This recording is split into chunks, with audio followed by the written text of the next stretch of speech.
The year is 2014. You just woke up after a long day of binging college football and you're ready to tune into what the NFL has to offer, but first, as an East Coaster, there's one game you couldn't watch because it didn't start until 10:30 p.m., and that was the Pac-12 After Dark game, but you know, it was just a Cal taking on Washington State, so, well, oh my god! You have to rub your eyes a few times. Could this be a real stat line? The final score is 60-59. Washington State just broke the single game passing yards record. And they lost? My god, was this a football game or a fireworks show? Well, dear viewer, to truly explain the best football game that pretty much nobody watched, we are going to have to go back to a simpler time when the Pac-12 existed and Pac-12 After Dark is where anything could happen. But the biggest and most important game-changing aspect of this game comes from Wazoo's sideline, so that's where we will begin. For those who keep up with football, currently leading the Cougars was famed quirky coach Mike Leach,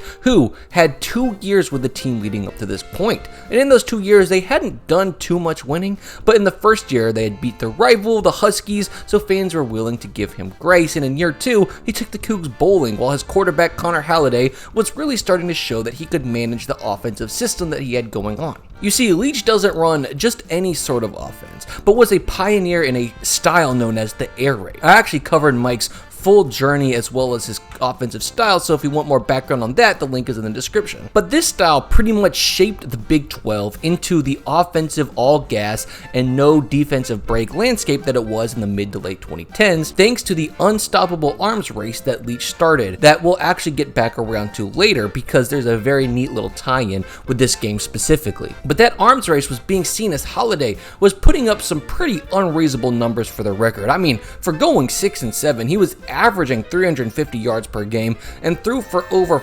4,500 total yards while also nabbing 32 touchdowns, with the obvious downside being leading the NCAA with 22 interceptions, which sometimes comes at a pretty opportune time, like when they were inside the 10 with a chance to tie the game up against Auburn, and then twice in their last 2 possessions against UW while only down 3 points. But looking to clean this up, we had some high hopes coming into this season, while Cal ultimately had just about as high hopes coming off of a very rough first year under Sonny Dykes and looking to build on the few bright spots that there were, with the biggest one being their young quarterback,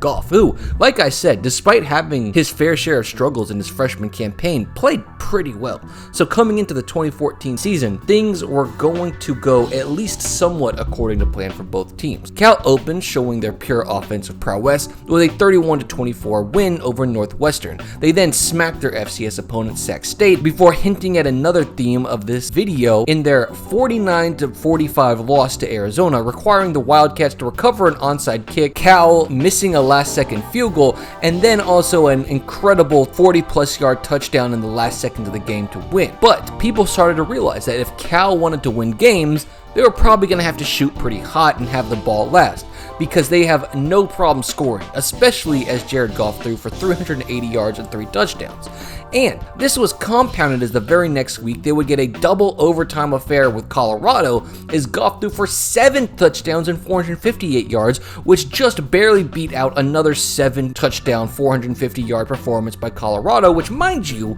was their best offensive performance by a mile, showing that just about anybody could score against this Cal defense. And this wasn't a discovery going into just any game, but against a high-octane team like Washington State, who started their year with a healthy dose of adversity, losing to Rutgers in a shootout with Halliday throwing for 532 yards, but not being able to convert on 4th and 13 from the 38-yard line, who turned the ball over on downs and lost the game. Then a surprisingly low-scoring affair against Nevada before pressing the gas on their FCS opponents with another 500-yard passing performance. And when taking on their best competition with Oregon, they looked surprisingly competent and even had a chance to win when Halliday couldn't convert on 4th and 13 from the 38-yard. Wait, have I been here before? Anyway, a 7-point loss to the number 2 team in the country spurred them to be able to pull off a gutsy comeback against Utah, where after a simply horrendous start where they would throw a pick 6, give up a punt return touchdown, and then immediately allow a 76-yard touchdown run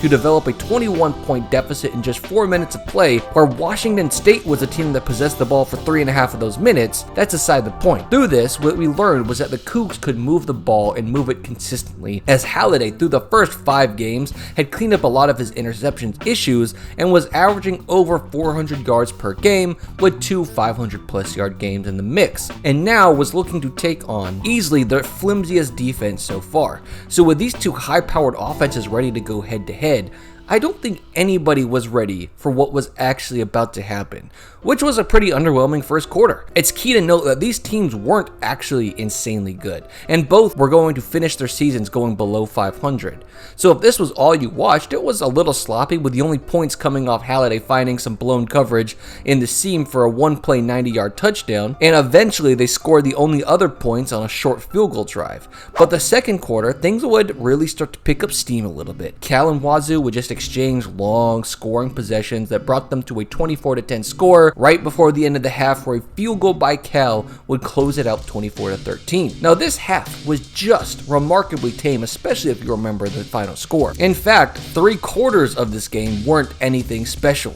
So let's get to potentially one of the most unhinged quarters of college football of all time.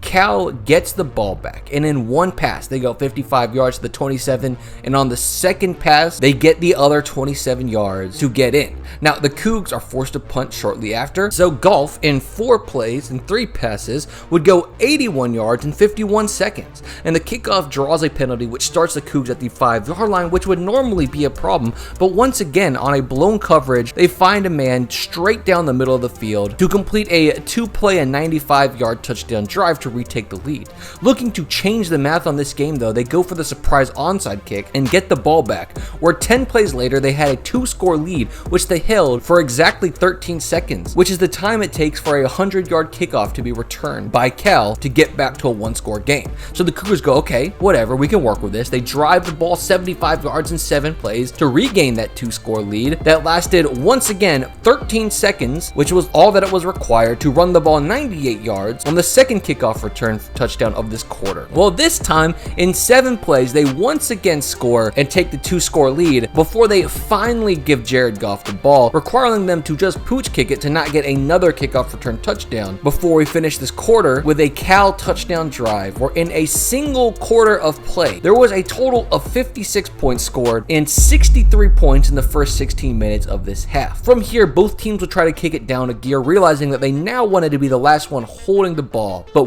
Wazoo would blink first, being forced to punt before Cal put together the second 95-yard touchdown drive of the day, draining 4 minutes off the clock, and the Cougs would answer though, bringing them up to a 59 points on the day. And then despite trying to slow things down, Goff would find Davis, the same man with 2 kickoff returns touchdowns on the night, for his second receiving touchdown, bringing them to 60 points as they kick it back, and to their own dismay, don't just watch Halliday drive down the field, but in a slow, methodical fashion, wasting precious time off the clock, they get all the way to the 2-yard line. And now, as Goff is sitting on the sideline, a chip shot away from losing, Halliday is also sitting with a damn near unbreakable record, as he has thrown for 734 yards and 6 touchdowns, which stands to this day only being tied, ironically, in a full circle moment by a Padawan of Mike Leach in Cliff Kingsbury's offense, who was coaching in the Big 12 that Mike Leach had ruined defensively, and who was throwing the ball for him but a little-known quarterback known as Patrick Mahomes. And that's the magnitude of greatness that this game is in.